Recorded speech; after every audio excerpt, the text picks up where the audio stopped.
Mardi 13 décembre, midi, à Liège, un attentat kamikaze frappe le centre-ville et secoue le pays tout entier.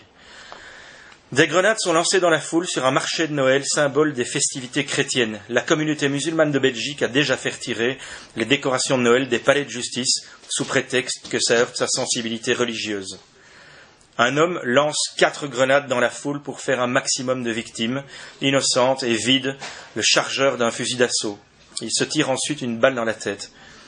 Liège vient d'être victime d'un attentat kamikaze. Pas besoin de connaître l'identité ni l'appartenance philosophique ou religieuse de l'auteur pour en arriver à cette conclusion. C'est un fait. L'homme a assassiné et blessé au hasard des centaines de personnes dans un lieu public de grande affluence. Il s'agit bien d'un acte de terreur suivi d'un suicide. Il n'y a pas à tergiverser sur la réalité de l'acte.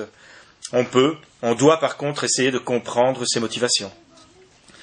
Dès que l'identité de l'auteur a été connue, nos médias bien pensants se sont déchaînés, ainsi que le monde politique, essentiellement de gauche, pour dénoncer et prévenir des dérives soi-disant racistes, qu'un tel événement pouvait déclencher, avant même que la polémique ne naisse.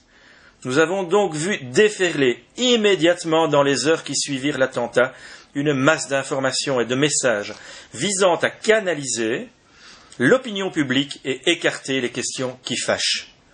J'en veux pour seul exemple l'intervention de Joël Milquet, ministre de l'Intérieur, sur le plateau de la RTBF mardi soir, juste après l'attentat. Celle-ci annonce que l'enquête ne fait que commencer. Normal, le corps des victimes sont encore chauds, mais qu'on peut d'ores et déjà écarter la piste de l'attentat terroriste.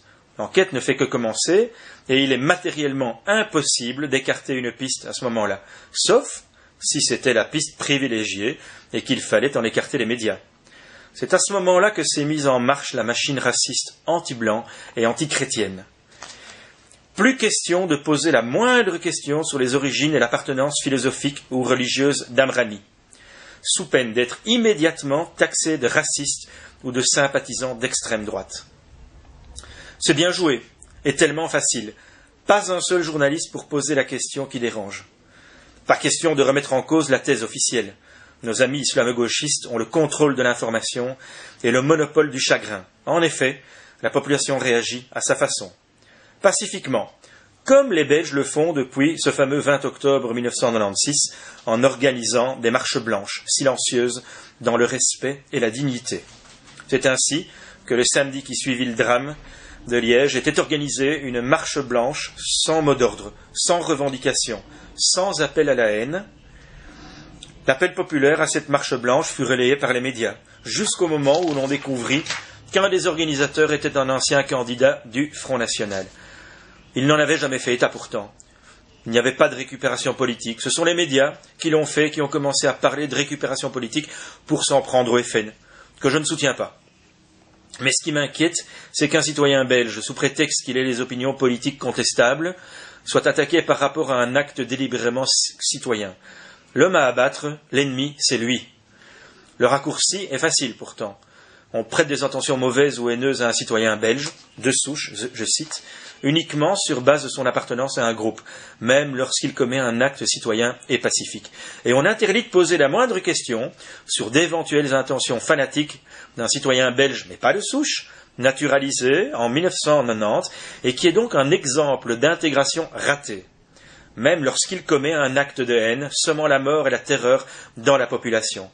Drôle de société qu'une société qui n'est plus capable de distinguer le bien du mal. Société malade qui n'est plus capable de faire la part des choses entre un acte citoyen, d'où qu'il vienne, et un acte de haine et de destruction. Le racisme anti-blanc est à la mode dans nos médias. Pour en trouver l'exemple le plus frappant de ces derniers mois, je reviens sur le massacre d'Oslo. Exemple assez similaire, à ceci près que l'auteur ne s'est pas suicidé. Acte de terreur tout aussi lamentable et abominable que celui de Liège. À la différence que nos médias bien pensants et les politiques de gauche ont tout de suite récupéré l'événement, tout comme à Liège. Dès que l'identité de Breivik a été connue, les propos racistes ont fusé de toutes parts. Nous avons assisté à un déchaînement des médias sur l'aspect physique de Breivik, un blond aux yeux bleus. On ne s'est pas gêné ensuite pour l'attaquer sur sa nationalité et ses origines, un Norvégien de souche. Et pour finir, on l'a attaqué sur ses orientations philosophiques et religieuses, un fondamentaliste chrétien. Nous étions là, en plein racisme anti-blanc, anti-chrétien, relayé, véhiculé et amplifié par nos médias. Est-ce normal? Je suis blanc, mais je ne suis pas blond et je n'ai pas les yeux bleus. Je suis belge de souche et je n'ai pas peur ni honte de l'être. Mes parents m'ont inculqué des valeurs qui sont entre autres le résultat de l'évolution d'une civilisation et d'une culture. Devoir en arriver à renier sa propre culture, ses propres origines, critiquer ses semblables sur leur couleur de peau, des yeux, leur origine nationale et culturelle pour ne pas heurter une communauté venant d'ailleurs sous prétexte qu'elle refuse de s'intégrer et d'assimiler les valeurs culturelles du pays qui l'accueille est quelque chose de grave. Et se faire traiter de raciste parce qu'on ose le dénoncer, eh bien c'est encore plus malsain. Je refuse de tomber dans le panneau, c'est trop facile. Je ne suis pas raciste, je ne ferai jamais de reproche à quiconque à cause de ses origines, de ses croyances ou encore moins à cause de la couleur de sa peau ou de ses yeux. Par contre, je dénoncerai les actes qui visent à nous faire perdre nos valeurs en les remplaçant par les valeurs ou les coutumes qui ne sont pas les nôtres. Mes grands-parents ont sacrifié leur vie pour notre liberté et notre culture en 1940. J'en ai marre d'être victime du racisme chez moi. Je suis blanc, je suis chrétien et je l'assume.